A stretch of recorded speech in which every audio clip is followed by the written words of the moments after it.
bukan hanya di Kota Bogor, bahkan di dunia ya. Sudah banyak perdana menteri atau ya eksekutif itu usia-usia muda di 30-an lah gitu.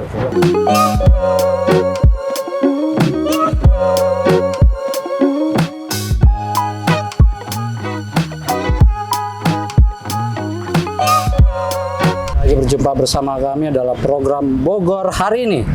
Bogor Hari Ini kita kedatangan tamu istimewa, Kang Sandy Fardiansah. Masya Allah. Assalamualaikum Kang Sandy. Waalaikumsalam. Hatur nuhun ya.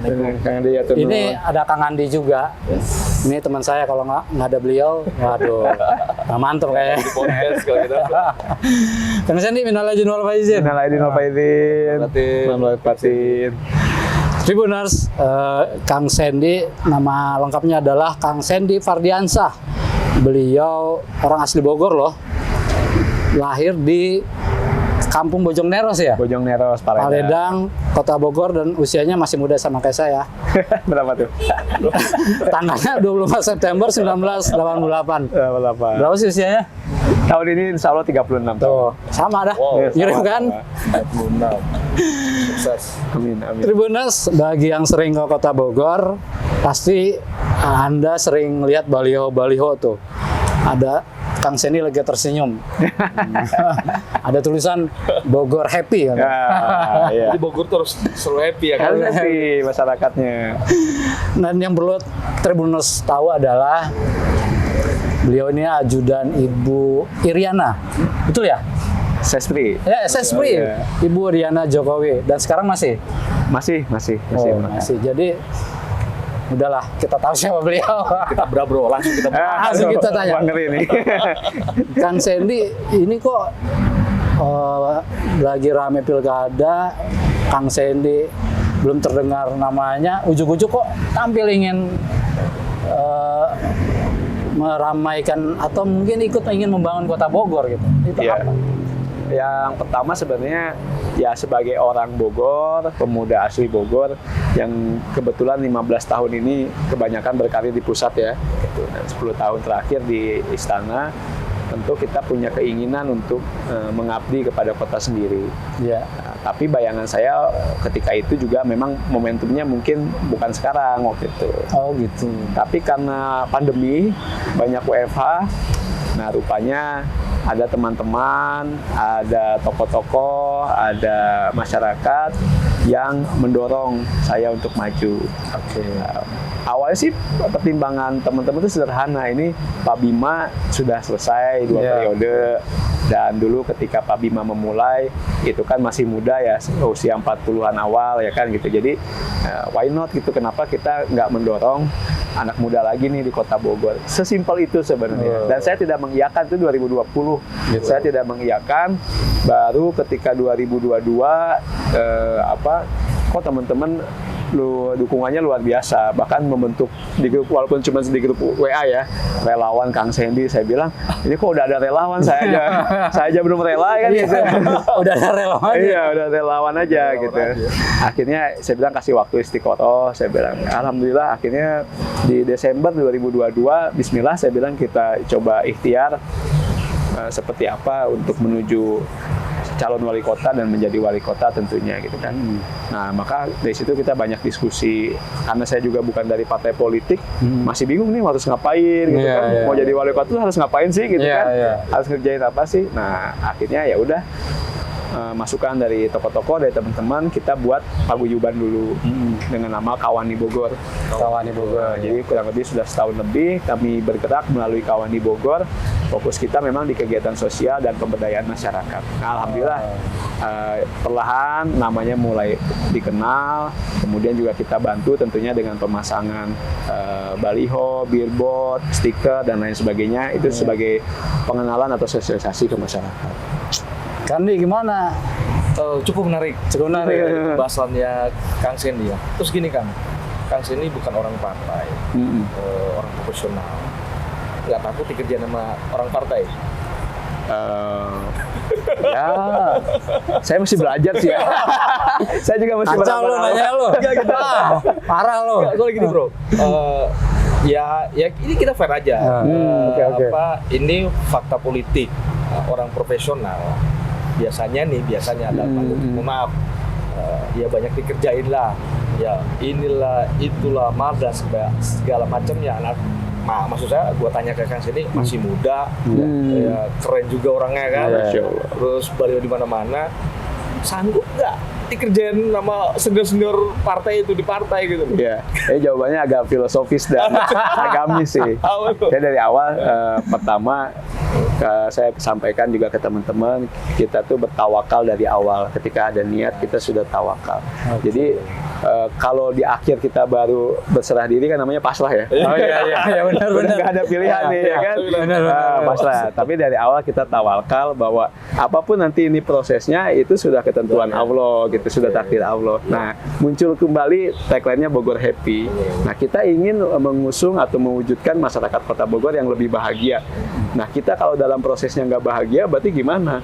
Justru kitanya dulu nih, dari tim, dari mulai prosesnya kita harus happy. Jadi ketemu ini ya kita ketawa, ketemu ini kita ketawa gitu. Hari ini ngopi sama yang ini, nggak tahu besoknya dia sama yang lain.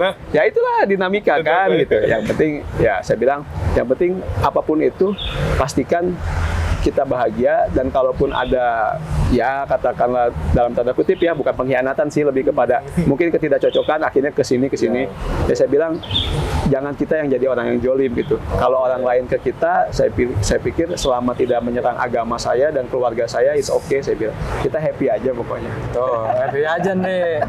Mau dikerjain happy. Jadi menunjukkan bahwa kita tuh orangnya tawakal. Insya Allah. Mau dikerjain, mau dijolimi orang, senyum. Happy. Tapi kalau gue nggak tahu.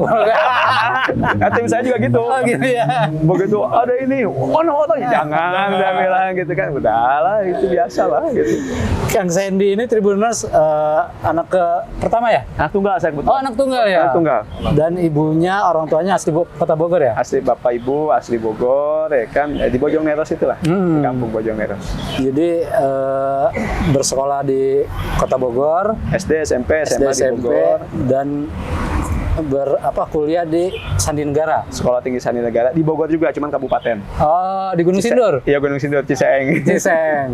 Nah, dari sekolah itu mungkin Kang Sandy punya data-data lah tentang Kota Bogor, sehingga saya ingin maju nih Kota Bogor. Bogor masih kurang ini nih, benar nggak sih? Ya, sedikit background mungkin ya. Saya kan orang kampung di Bojong Neros. Bojong Neros tuh bahkan rumah saya, jangankan mobil motor aja nggak bisa ke rumah saya. Oh, kecil lah. Yang ke bawah itu? Ya, karena jalannya berundak kan. Neros itu kan bebukitan gitu. Nah, jadi ya namanya di kampung, satu rumah itu bisa 3-4 keluarga, yaitu pengalaman hidup saya lah gitu. Nah, saya percaya pendidikan itu salah satu jalan ya untuk merubah nasib. Makanya walaupun saya tinggal di kampung, saya dari dulu minta ke orang tua ingin sekolah di SMP negeri, SMA negeri. Nah, alhamdulillah ketika kuliah pun Sekolah Tinggi Sandi Negara kan perguruan tinggi kedinasan. Jadi kita gratis 4 tahun, tinggal di asrama, dapat seragam. Ya pokoknya difasilitasi semua lah, alhamdulillah. Nah, bicara Kota Bogor tentu karena orang yang lahir dan besar di Kota Bogor, secara kultur, walaupun saya sekarang banyak di Jakarta ya, 10 tahun terakhir ya nggak ada gap lah. Kita langsung sama orang sini gitu kan, tahu sebenarnya apa sih yang diinginkan masyarakat. Nah, tapi tentu dalam rangka pilkada atau ingin menjadi wali kota, kan datanya harus lengkap, harus valid dan lain sebagainya. Maka dalam 1 tahun ke belakang, saya sendiri sudah turun kurang lebih di 300 titik. Banyak juga ya masyarakat di Bogor. Di seluruh kecamatan tuh? Iya, di 68 kelurahan, di 800 RW. Memang belum semua RW ya. Gitu, karena saya pikir 800 RW kalau sehari satu aja bisa 3 tahun nih. Iya benar. Ya kan? Udah lewat nih, ya kan? Selesai. Ya makanya kita pemetaan lah di mana yang kita datangi. Dengan berbagai program, misalnya kalau Kawani itu kita ada Wani Sehat, sesimpel olahraga, senam sama ibu-ibu, pemeriksaan kesehatan. Ada Wani Happy, ngaliwet bersama ibu-ibu, Wani Pinter, kita bersama adik-adik mahasiswa gitu kan. Banyaklah program, jadi kurang lebih 300 titik. Nah, yang kedua itu kan sosialisasi lebih kepada mendengar langsung ya, aspirasi dari warga.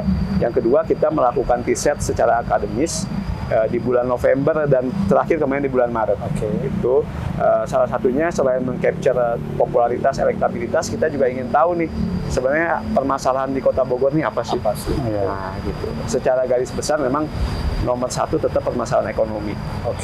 Di bulan Maret kemarin permasalahan ekonomi itu yang dirasakan permasalahannya 65%. Jadi kalau isu pendidikan, kesehatan tuh bahkan di bawah 10%.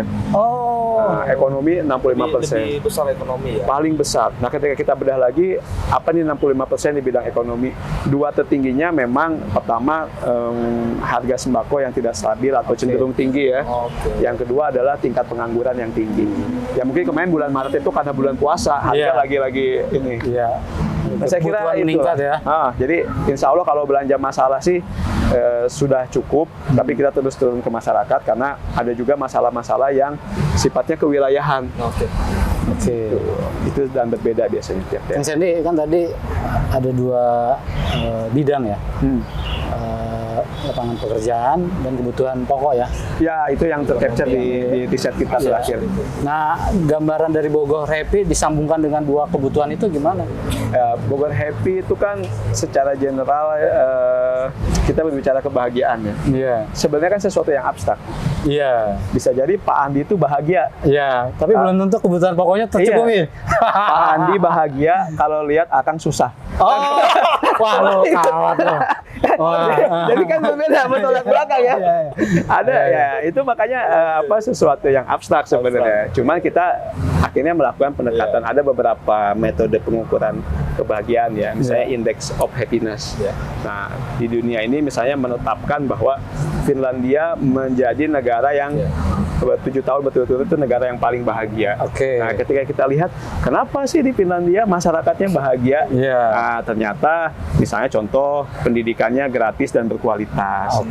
Jaminan sosialnya mumpuni, handal. Kemudian keseimbangan antara jam kerja dan jam keluarga atau berlibur itu seimbang. Kemudian akses ke alam itu terbuka dan alamnya juga bagus kan gitu. Banyak sekali faktor-faktor indikatornya ini. Nah, itu yang ingin kita coba lakukan pendekatan untuk mewujudkan masyarakat Kota Bogor yang lebih bahagia. Jadi bukan sekedar jargon Bogor Happy gitu, enggak, tapi maknanya jauh lebih dalam. Nah, memang kita lagi cari lagi nih. Ya, kalau dari agama kebahagiaan itu apa? Kalau dari nilai kasundaan kebahagiaan itu apa? Siri asa, siri asih, siri asu misalnya dan lain sebagainya. Nah, ini ingin kita formulasikan. Jadi nanti kita punya indikator-indikator. Gitu. Cuman yang sudah terukur yang dipakai di dunia kan salah satunya itu indeks happiness. Kalau sebentar Kang Andi, nanya nih. Kalau satu aja bocorannya, jargonnya untuk Bogor Happy itu apa? Kan kalau kita lihat Pilpres kemarin kan ada yang bagi-bagi makan gratis. Nah, kalau Kang Sandy apa? Contoh di bidang kesehatan aja, di bidang pendidikan aja.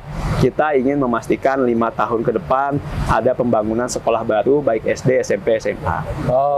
Gitu. Ini hasil temuan pembangunan sekolah ya. Iya, karena di Bogor sangat kekurangan ya. Jadi Tribuners buat warga Kota Bogor, kalau Kang Sandy jadi wali kota, tunggu sekolah baru. Nah, gitu. Buat Bapak Ibu guru yang selama ini tunjangannya 296.000 per bulan, kita akan tingkatkan 1 juta per bulan. Wow. Keren. Saya jadi guru aja deh di sini. Freelance. Karena gini, Kang, banyak kita lihat guru-guru ini yang di negeri ya. Ketika pulang ngajar siang atau sore, mereka masih ngojek, masih harus jualan. Ya ketika kita lihat, kecil sekali ternyata. Ya memang ada yang sudah punya sertifikasi, tapi kan nggak semua. Nah, ini makanya kita ingin mensejahterakan guru juga. Apakah anggarannya ada? Ada. Jadi kalau kita hitung-hitung, ya itu hanya sekitar 25 miliar lah per tahun. Tuh, udah dihitung-hitung Tribuners, jadi nggak kaleng-kaleng nih programnya nih. Kang dia ada mau ditanya lagi? Gini bro, ini cukup menarik. Kang Sandy masih muda, dia sudah riset ya Kota Bogor sampai udah tahu permasalahannya apa yang nanti akan dikerjakan. Itulah calon pemimpin hebat dia sudah bersiap untuk melangkah. Nah, tapi ada ini juga nih Kang Sandy. Untuk popularitas gimana?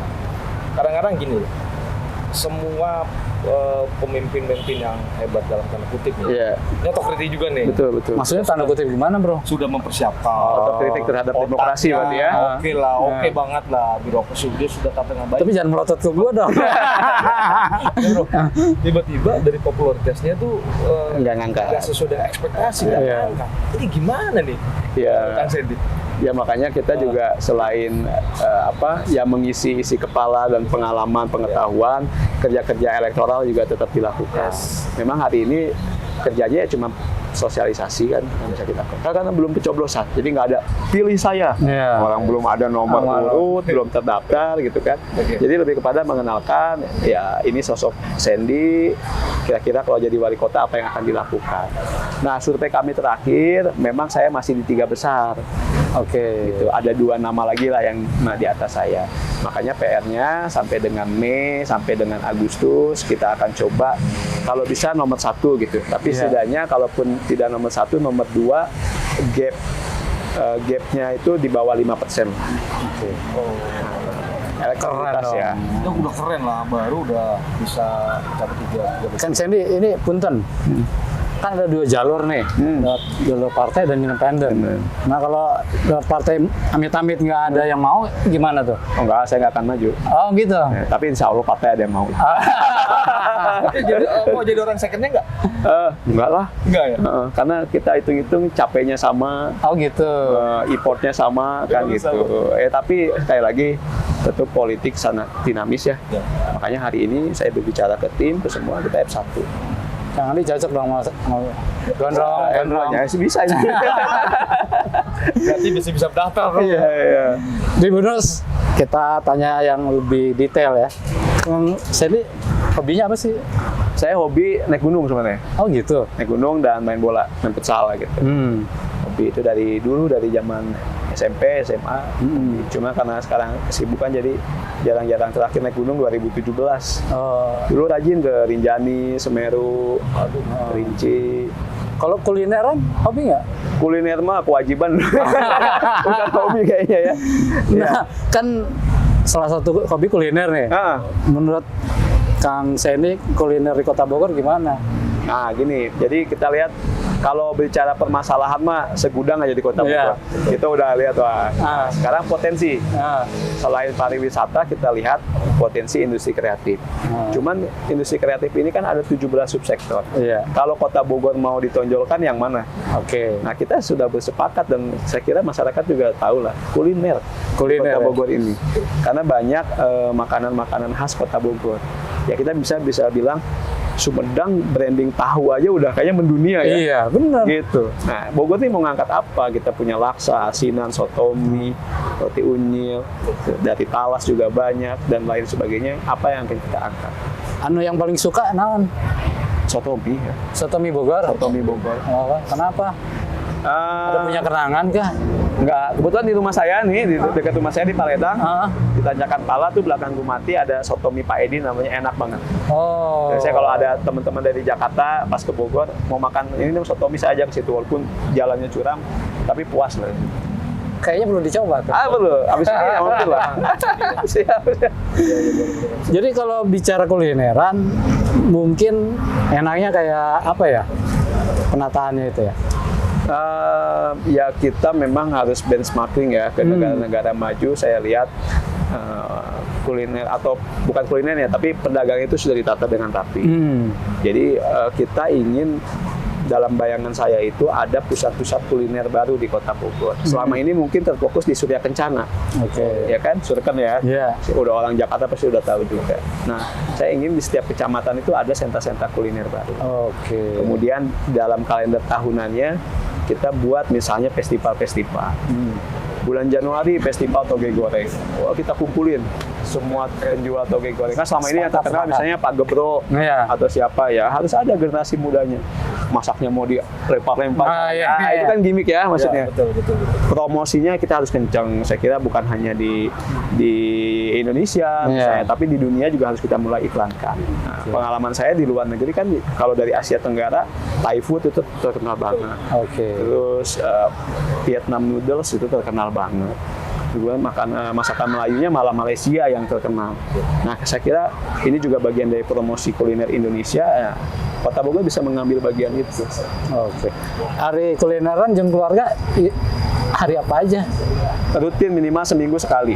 Oh. Nah, apalagi kalau sekarang kan kita justru ngelihatnya di Instagram dulu ya. Iya. Kadang nih misalnya Cek dulu food bloggernya orang mana ke Bogor, hidden gem, nemu makanan enak. Ini di mana kita aja orang Bogor belum tahu nih. Sebelah mana? Akhirnya kita nyari-nyari di Bogor gitu. Jadi ya biasanya sih rutin seminggu sekali lah dengan keluarga. Tuh, kita sama keluarga sering nggak? Sering. Oh, sering ya. Kadang-kadang juga sih. Jangan kalah sama Kak Sandy. Lu mah buka kartu aja lo. Mau tanya lagi nggak? Iya, enggak gini Kang. Jadi gini bro, gua sangat apresiasi Kang Sandy itu. Jadi kan hasil survei dari kita juga Litbang Kompas kalau nggak salah itu, justru anak-anak milenial itu surveinya ya, itu lebih senang ngomongin soal makanan. Itu hampir 72% lah. Oh iya. 70% soal makanan. Nongkrong di mana? Itu kopi, nongkrong di mana.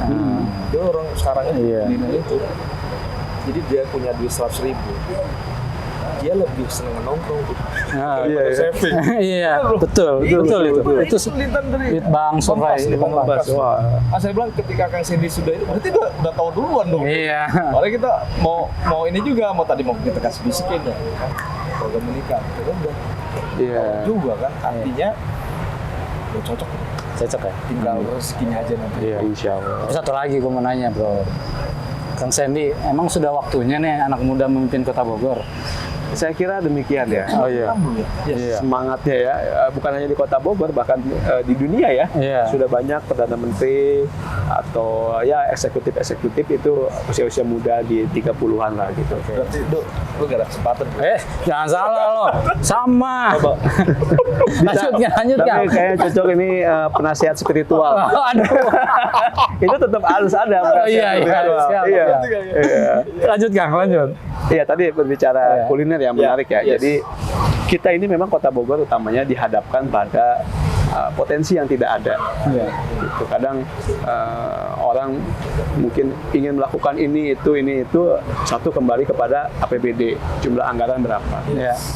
APBD kita lihat lagi PAD-nya berapa, pendapatan asli daerahnya. Nah, hari ini 60% ya Kota Bogor kan mengandalkan sektor jasa, restoran, hotel dan lain sebagainya. Ini potensi. Iya. Kita nggak punya pabrik, nggak punya kawasan industri, kita nggak punya tambang, kita nggak punya area persawahan yang luas, yang mungkin bisa seperti Cianjur, Karawang, Subang, penghasil padi gitu.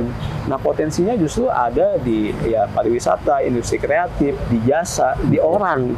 Gitu. Bagaimana ini kita bisa ngejual ya, dalam artian orang dari luar Kota Bogor bisa datang ke sini, spend money di sini, nginep, makan, belanja, apapun itu, sehingga roda perekonomian berputar di masyarakat UMKM dan lain sebagainya, pendapatan buat kotanya juga meningkat. PRD-nya jadi meningkat ya. Keren. Udah cocok benar, tinggal rezekinya aja. Kita doain lah. Kita doain ya. Amin. Kabul. Tribuners, demikian wawancara eksklusif kami bersama yang punya Bogor Happy, Kang Sandy Fardiansah. Mari kita doakan apa yang diharapkan Kang Sandy dikabulkan Allah Subhanahu wa taala. Amin. Terima kasih Kang Sandy. Sami aturun. Assalamualaikum warahmatullahi wabarakatuh. Waalaikumsalam warahmatullahi wabarakatuh. Jangan lupa subscribe ya.